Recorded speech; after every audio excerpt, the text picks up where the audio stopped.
Former AEW Women's World Champion Saraya officially announces her departure from All Elite Wrestling in her podcast debut. We've got more reaction with talents expressing their frustration with Gail Kim's firing from TNA Wrestling yesterday. Mina Shirakawa announces she is leaving Stardom and signing with AEW full-time. We've got the ratings for Saturday and Sunday's edition of AEW Collision, that being Slam Dunk Saturday and Sunday on TNT. Stephanie Vaquer has a busy night on NXT defending both of her women's championships. Ricky Saints, there's a reference to his AEW departure by fellow former AEW star and current North American champion Shawn Spears. Speaking of the North American Championship, that's going to be on the line next week. The Motor City Machine Guns appear last night on WWE NXT. Dark State once again appear, causing havoc on last night's broadcast, and Swerve Strickland is set to call out Jon Moxley on tonight's edition of AEW Dynamite.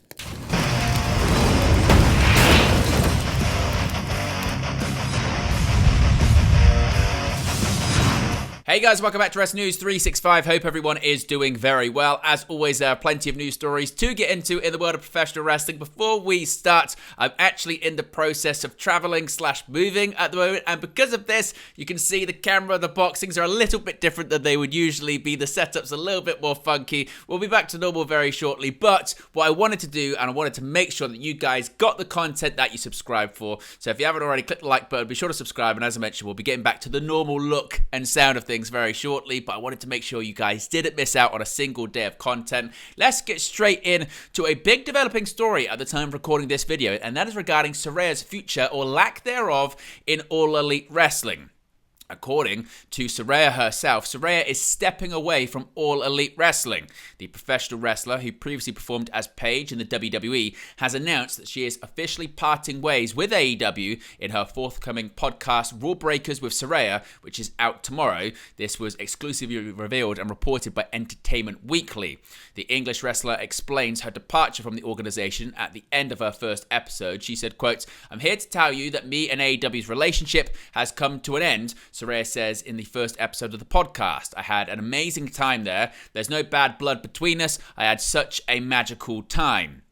Now, the wrestler explains that she wanted to take a couple of months off around the holidays for personal reasons, and then got to thinking, what is there left for her to do in wrestling right now? Right now, there's really no storylines where I would fit in, she says. She also clarified that her departure has nothing to do with AEW founder Tony Khan. "It's just me thinking I don't fit in right now. I feel like I might be taking someone else's spot, someone who could be doing something really special," she says. Saraya does leave the door open for a potential return. Quote, "That's not to say I will never come back to AEW. I absolutely love it," she says, "but I'm taking a little step back and focusing on myself for a bit and putting my energy into the podcast with all the crew here. What a wonderful crew I have here." The host remains appreciative for her time with the organization. Quote, "Thank you, AEW. Thank you to the AEW fans. I loved my fucking time there," she said. "Tony is effing awesome, and anyone that goes to work there will enjoy their time. It's just great, and I'll miss the girls' locker room. I'll miss you, but don't be an effing stranger. You know where I am. I see some of you outside of the company anyway." Now, so Saraya, he's then talking about some other things in her career, but she has actually taken to social media today as well on her official X page. She's quote tweeted the Entertainment Weekly article saying, quote, "It's mutual, but I love my time at AEW and I had such a blast with the girls there. It'll hold a special place in my heart. Tony was great. AEW was great. I feel so lucky to be a part of this family for a couple of years. Here's 2025. WTF am I going to get myself into now?" Of course, get any more details on her departure from AEW, we'll let you know in an upcoming video. Speaking of exits from companies, a really shocking story yesterday regarding Gail Kim's firing from TNA Wrestling. Now, TNA Wrestling carried out a major backstage shakeup on Tuesday as the promotion fired several backstage figures, including members of their leadership team in Gail Kim, Ariel Scherner, Rob Klingman, and Michael Shuchenko. Now, other names to be fired by TNA included Raphael Morphy, Karen Clevitt, Sebastian Destrage, and Romy Glazer. Now, TNA issued the following statement about the firing, saying, quote, "Today we announced a restructuring resulting in staffing changes at TNA Wrestling. These decisions are always difficult, but it came apparent we needed to make adjustments to our business strategies. We are grateful for those who worked here and thank them for their years of dedication to the company. Finally, we want our fans to know that we are committed to producing the absolute best product and highest quality content that we can, and we appreciate their continued support." Dave Meltzer of the Wrestling Observer has reported that TNA president Carlos Silva, who was only appointed to the position in December of last year, was the person behind the firings. Gail Kim was working behind the scenes in TNA as a producer in talent relations. She is a legend of TNA and one of the top knockouts in TNA history. PW Insider noted that Kim was, quote, very much loved and respected internally by talents in the promotion. Ariel Scherner was the executive producer of TNA and effectively the head of creative in the promotion. Now, we've got more details of this courtesy of a new report this morning from Sean Ross Sapp of Fightful Select. Now, according to Sapp, over a dozen TNA talent reached out to Fightful regarding the news of Gail Kim's firing, which was met with shock, disbelief, and anger. It was a unanimously unpopular move based on those that Fightful spoke to, with at least one talent saying it made the decision for them not to remain in the company when their deal was up. There were others that told Fightful they were scared for their jobs. At least one person said they actually weren't surprised because Gail Kim has been very outspoken creatively and would sometimes butt heads with people in control. Another person indicated that, but said, quote, that's what you want out of a person in her position, someone who will advocate for a better show. Fightful are told that Kim was very direct about her complaints when she felt like things could have been handled better or more professionally. Gail Kim was not involved in creative and had been pushing heavily for the Knockouts division to do more after the departure of Scott D'Amore. In all, the reaction to Gail Kim's firing ended up being more unanimously negative than the Scott D'Amore decision last year even. As negative as talent were publicly, it was even worse privately. Sources in AEW and WWE both said they expected Gail Kim to get interest across the wrestling world, and a few said they were going to immediately push for such. Fightful have been told that Gail Kim does plan to continue in wrestling. One longtime name in TNA said that they believe Anthem is going for a major regime shift with the departures of Scott D'Amore, Gail Kim, and Josh Matthews, names that have been around for ages. They pointed to the revolving door of TNA presidents and the differing visions between them. Those that Fightful spoke to claim the decision was TNA president Carlos Silva's, and he told Gail Kim she was fired but didn't provide a reason besides changes. There was immediately heat in his direction for these decisions. Tommy Dreamer was moved to a talent relations role to help fill the void Gail Kim left behind there. Hunter Johnson, aka Delirious, will head creative. Tommy Dreamer will stay on the creative end as well.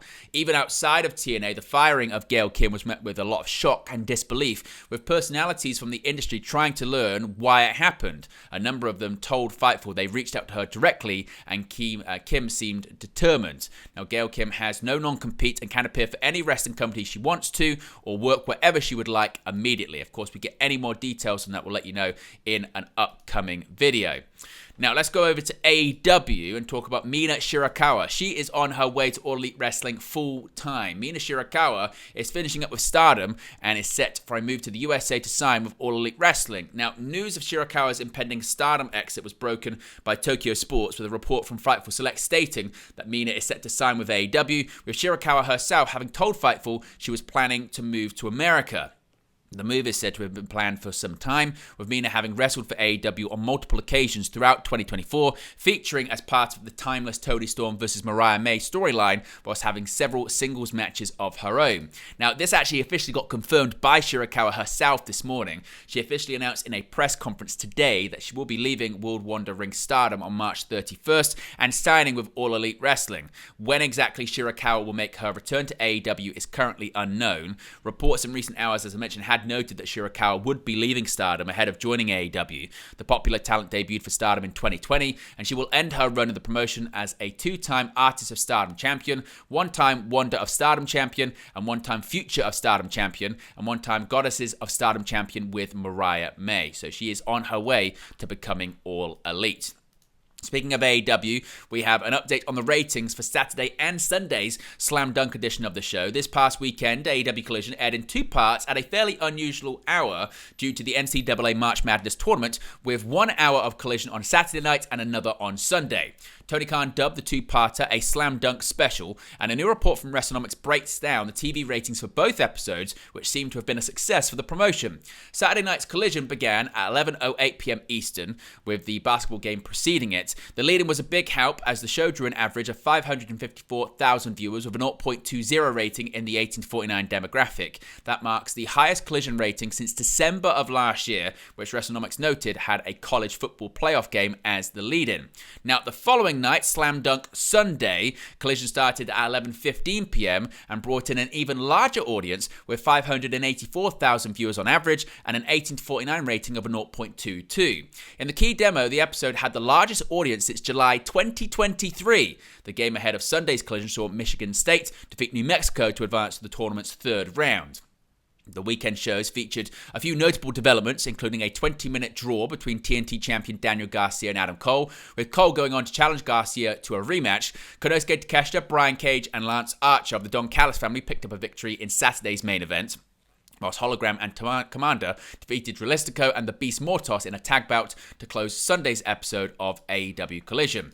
Going to last night's WWE NXT, and it was a busy one for Stephanie Vaquer. Right now, it was one down and one to go for Stephanie Vaquer. In the opening contest of Tuesday's WWE NXT, Vaquer defended the NXT Women's Championship against Jada Parker, who staked her claim for the very title last week. At one point, Parker appeared to be inching closer to victory when she flattened Vaquer with a corner springboard seated senton before she could further capitalize with a potential pinfall. However, Parker turned around to see Jordynne Grace, whom she ambushed the week prior, standing on the apron. After a brief argument with Grace, Parker then turned her attention back to Vaquer, only to have her hypnotic countered into a match-winning roll-up from Vaquer to retain the title in the process. With Parker and Grace preoccupied with each other in the aftermath, Fatal Influences Fallon Henley, JC Jane, and Jasmine Nix seized the opportunity to attack Vaquer from behind at a 3-on-1 disadvantage. While Nix and Henley held her down, Jane delivered a series of sentons to Vaquer, which was followed by the trio standing tall over her. Now, this led to the second title match of the evening, and Stephanie Vaquer made it 2 for 2 in title defenses. Vaquer, as I mentioned, opened the show with her defeat of Jada Parker before being blindsided by the challenger, Fallon Henley, for the Women's North American Championship. That spiteful violence continued on the end of Henley as their match began, opening up with repeated attacks in the corner, specifically working on the damaged shoulder of Vaquer. The champion would fight back in short bursts throughout the bout, but ultimately found her prolonged run of offense halted by the interfering Nix, hitting her with a Pele kick, while Henley distracted the referee. Nix would factor one last time into the bout, this time at the detriment of her stablemate, as Vaquer threw Henley into her on the apron, following up with an SVB to get the winning pinfall. Vaquer had little time to celebrate her second defense, much like earlier, as Jane ran into the ring to blindside her and was swiftly joined by the rest of Fatal Influence. Jordynne Grace, who had interfered in Parker's earlier title challenge against Vaquer, re-emerged to make the save. She picked up both of the NXT and Women's North American title bouts before reluctantly handing them over to the champion, only for Parker to then appear and attack Vaquer from behind. Grace managed to clear Parker from the ring, leaving her and Vaquer to stare down one another as the show went off the air. Now, let's move on, continuing talking about, obviously, NXT, and talk about Ricky Starks, Saints, with an AEW reference. Now, Sean Spears took some shots at Ricky Saints on WWE NXT. Ricky Saints had a sit-down interview on the March 25th episode of NXT. He was asked about how some people in the locker room had been saying that he didn't belong there. Saints stated his confidence scared people, and he'd been dealing with that throughout his life. He emphasized that he wouldn't be where he was without his self-confidence. NXT North American champion Sean Spears interrupted. He sat down and asked Saints why he thought he didn't ask him to be in the culling. Saints said it was because Starks knew he would say no. Spears said he would say no, rather. Spears says that wasn't true. He brought up the conversation they had not long ago in Philadelphia. Spears said that he had to talk Saints off a metaphorical ledge. He said that Saints was the same guy that left a year ago. He said that his arrogance was a plague everywhere he went, as he made a lot of enemies. Saints fired back by saying, "You make enemies when you are trying to get to the top." Spears responded by saying he was a champion and he had three of his best friends right beside him. Saints told Spears he was coming for the title. Spears then told him that if it was all said and done, he could go back if it didn't work out here, before he told Saints that they both knew he'd burnt every bridge, possibly a reference to his departure from AEW last month in February. Now, speaking of the North American title, it will be on the line next week as the NXT North American Championship match is set for the April 1st edition of WWE NXT. Trick Williams has also called out one of his rivals. On April 1st, Shawn Spears will try to make Ricky Saints look like an April Fool when he defends his NXT North American Championship against Ricky, who'll be looking for his first taste of WWE Gold. That match is going to be taking place, as I mentioned, next week. We saw the Motor City Machine Guns last night on WWE NXT as well. Chris Sabin and Alex Shelley appeared on the show. The Motor City Machine Guns, former WWE Tag Team Champions, appeared on the March 25th episode of WWE NXT. They advised Hank Walker and Tank Ledger, despite the losing efforts as Hank and Tank try to find their path as a tag team. Shelley and Sabin praised their work during their match against Tariq and Tyson on the show. Sabin and Shelley used their own story to tell Hank and Tank the path to success in wrestling is not linear. By the end of the story, Hank and Tank were inspired and said they would see the Motor City Machine Guns around.